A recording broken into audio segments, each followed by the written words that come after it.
এই যে নতুন বছরে আবিদ স্কুলে যাওয়ার জন্য রেডি হয়েছে, ও নাস্তা করতেছে। কেমন লাগতেছে আজকের অনুভূতি? সবাইকে হ্যাপি নিউ ইয়ার বলো। Happy new year. এই যে দেখেন নতুন বছরের নতুন সকাল কিরকম, কিচ্ছু দেখা যাচ্ছে না আজকে। নতুন ক্লাসে জয়েন করবে আজ।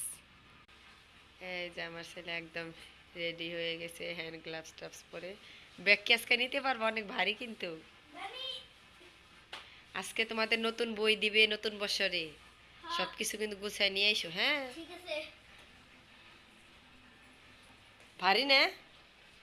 ব্যাগ ভারী লাগতেছে না? এই যে আবিদ নতুন ক্লাসে চলে আসছে।